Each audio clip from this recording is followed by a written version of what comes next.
Clotting के लिए हमें ब्लड के स्ट्रक्चर को थोड़ा सा समझना पड़ेगा। ब्लड के कंपोजिशन की अगर बात करते हैं, थोड़ा सा समझते हैं। ब्लड में एक सेलुलर पार्ट होता है सेल्स वाला, दूसरा ए सेलुलर आकोशिकीय पार्ट होता है। जो सेलुलर पार्ट होता है उसमें आपने कल अब बताया कि आरबीसी आता है, आपका डब्ल्यूबीसी आता है और प्लेटलेट्स आता है, पोसाइट्स है ना, क्योंकि पहले तो यही बताते हैं। ए सेलुलर आपका है प्लाज्मा,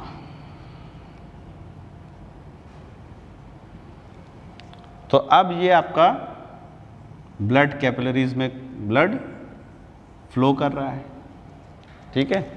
इसमें आपका आरबीसी भी है, इसमें आपकी डब्ल्यूबीसी भी है, इसी में आपकी प्लेटलेट्स भी हैं। तो जब चोट लगती है या फिर घाव हो जाता है तो ये प्लेटलेट्स टूटती हैं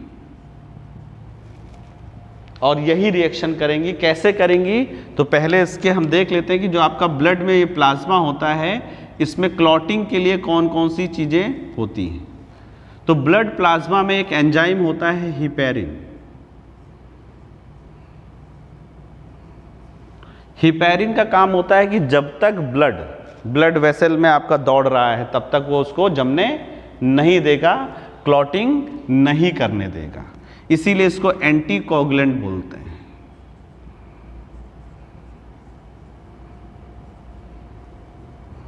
प्रतिस्कंदक।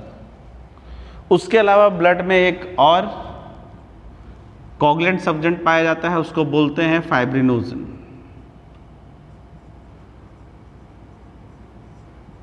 जो आपका फाइब्रिनोजन है यही आने वाले समय में ब्लड क्लॉटिंग के लिए क्या होगा, रिस्पॉन्सिबल होगा। उसके अलावा एक इनएक्टिव एंजाइम पाया जाता है प्रोथ्रोम्बिन।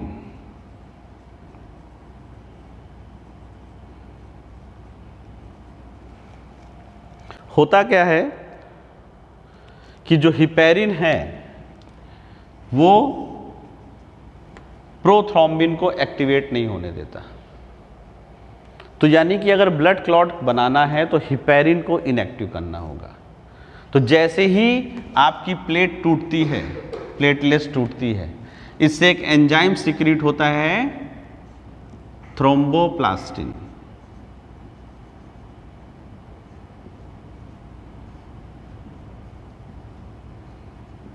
Thromboplastin enzyme.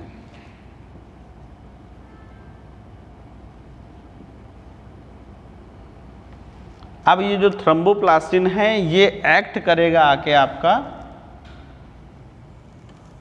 हिपैरिन पे, यानी केवल हिपैरिन को रोक देगा ये, और हिपैरिन को क्या कर देगा, इनएक्टिव।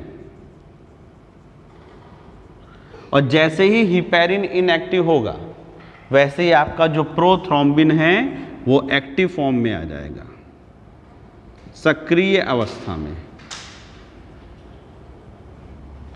किस अवस्था में आ जाएगा, सक्रिय अवस्था में।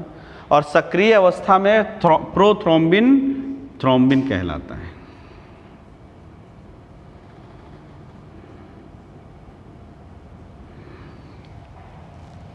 और इसी को इनएक्टिव कर दो तो क्या कहलाता है, प्रोथ्रोम्बिन।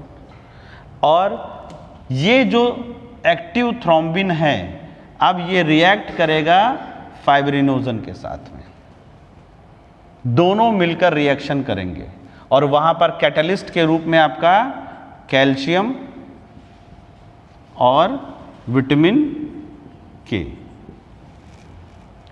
तो थ्रोम्बिन प्रोथ्रोम्बिन जो लिक्विड फॉर्म में घूम रहा है उसको, जैसे हमने बताया ना नींबू डालने पर दूध फट जाता है, वैसे ही इस फाइब्रिनोजन को, ये फाइब्रिनोजन मान लीजिए एक लिक्विड फॉर्म में है, जैसे ही थ्रोम्बिन इससे रिएक्ट करता है ये थ्रेड्स में ऐसे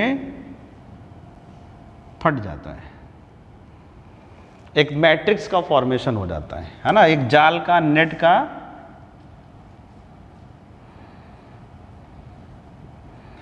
मैट्रिक्स, और इसी मैट्रिक्स में जो आपकी ब्लड सेल्स होती हैं, चाहे वो आरबीसी हो चाहे डब्ल्यूबीसी हो, सब आकर फंस जाती है और ब्लड क्लॉटिंग हो जाती है। यानी कि प्लेटलेट का टूटना चाहे शरीर के बाहर हो चाहे शरीर के अंदर, दोनों ही वजहों से क्या होता है, ब्लड क्लॉटिंग हो जाती है। तो जब आपको चोट लगे और ब्लड बाहर ना आए तो आपके शरीर के अंदर ही ब्लड क्लॉटिंग हो जाती है। ये हमेशा याद रखिएगा, ठीक है। तो इस तरीके से